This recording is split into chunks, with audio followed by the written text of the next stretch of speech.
SSC द्वारा 23 का question है दोस्तों। आप यहाँ पर देख ही सकते हैं, कुछ 2022 के कुछ 2023 के। ये बार बार रिपीट हो सकते हैं, इस बार भी मैं इसलिए दोहरा देता हूँ। हरित क्रांति शब्द 1950 और 1960 के दशक के दौरान मेक्सिको में अंतर्राष्ट्रीय मक्का और गेहूं सुधार केंद्र और निम्नलिखित में अंतर्राष्ट्रीय चावल अनुसंधान संस्थान कृषि विशेषज्ञों की एक टीम द्वारा विकसित की गई एक नई कृषि तकनीक को कहा जाता है। तो फिलीपींस का आंसर हो जाएगा फिलीपींस। नेक्स्ट है, हरित क्रांति ने फसल की पैदावार उल्लेखनीय वृद्धि और भारतीय कृषि को बदल दिया। जिसकी उल्लेखनीय कमियों में से क्या थी? पर्यावरण अवनयन, इसका सही आंसर हो जाएगा।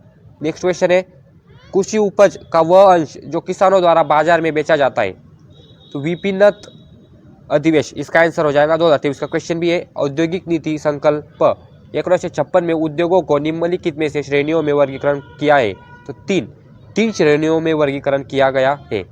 नेक्स्ट है दोस्तों, भारत में किस पंचवार्षिक लघु उद्योग को निम्नलिखित के संदर्भ में परिभाषित किया जाता है? तो किसी इकाई की परिसंपत्ति पर अधिकतम निवेश की अनुमति, इसका आंसर हो जाएगा।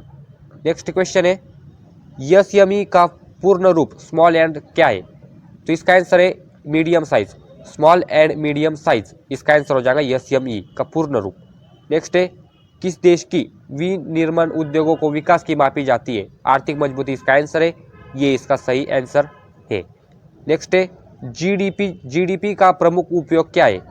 तो इसका आंसर है किसी देश की अर्थव्यवस्था की स्थिति का आकलन करना, जीडीपी का प्रमुख उपयोग है। 2021 का यह क्वेश्चन है। नेक्स्ट है, दो या इसमें अधिक समाजों की तुलना के लिए निम्नलिखित में से आय के किस मानक का उपयोग नहीं हो सकता है? पूछा है, नहीं हो सकता है, तो रोजगार, इसका आंसर हो जाएगा सही आंसर रोजगार। 2021 का क्वेश्चन है, निम्नलिखित में से किस कार्य के मूल्य को राष्ट्रीय आय गणना में शामिल नहीं किया जा सकता? तो गृहिणी का कार्य, इसका आंसर हो जाएगा गृहिणी का कार्य। नेक्स्ट है, अर्थव्यवस्था के प्रत्येक क्षेत्र द्वारा जीडीपी में किए गए योगदान से ही निम्नलिखित तैयार होता है। तो अर्थव्यवस्था का ढांचा तैयार होता है जीडीपी के योगदान से।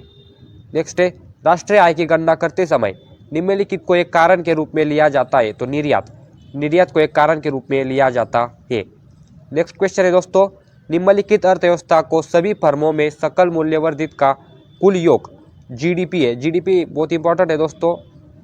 नेक्स्ट क्वेश्चन है हमारा, वैयक्तिक प्रयोज्य आय के संदर्भ में निम्नलिखित में से कौन सा सही है? पूछा है दोस्तों यहाँ पर, तो सी इसका आंसर हो जाएगा। वैयक्तिक प्रयोज्य आय, वैयक्तिक एक अदायगी गैर कर अदायगी, इसका सही आंसर हो जाएगा। नेक्स्ट है, निव्वल राष्ट्रीय उत्पाद के संबंध में निम्नलिखित में से कौन सा सही है? यह अभी सही है पूछा है, तो ये है एनपी, जीएनपी मूल रास, इसका सही आंसर हो जाएगा। नेक्स्ट है, राष्ट्रीय आय लेखा एक निश्चित समय अवधि देश की निम्नलिखित गतिविधि के स्तर को मापने के लिए बही खाता प्रणाली है। तो आर्थिक बही खाता प्रणाली है। नेक्स्ट है, राष्ट्रीय आय सी घरेलू खपत, जी निवेश व्यय, एनएक्स प्लस शुद्ध निर्यात, इसका आंसर हो जाएगा दोस्तों सरकारी व्यय। नेक्स्ट क्वेश्चन है हमारा जीएनपी का पूर्ण रूप क्या है? तो ग्रॉस नेशनल प्रोडक्ट, इसका आंसर है।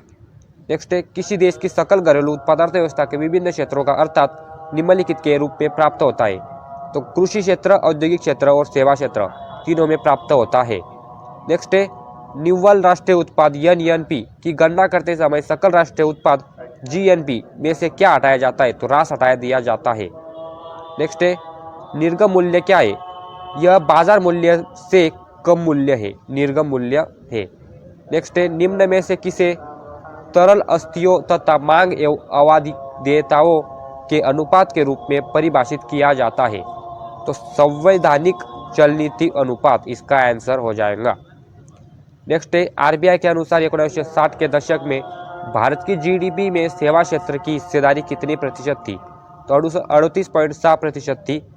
नेक्स्ट है, निम्नलिखित के पास भारत में बैंक नोट जारी करने की एकमात्र अधिकार है? तो भारतीय रिजर्व बैंक, इसी के पास है भारतीय नोट ये जारी कर सकती है और इसमें कोई व्यक्ति अपना खाता नहीं खोल सकता। नेक्स्ट क्वेश्चन है हमारा, नगद आरक्षित अनुपात के अलावा बैंकों को अल्पावधि नगद के रूप में रिजर्व रखने की भी आवश्यकता होती है, जिसे निम्नलिखित कहा जाता है?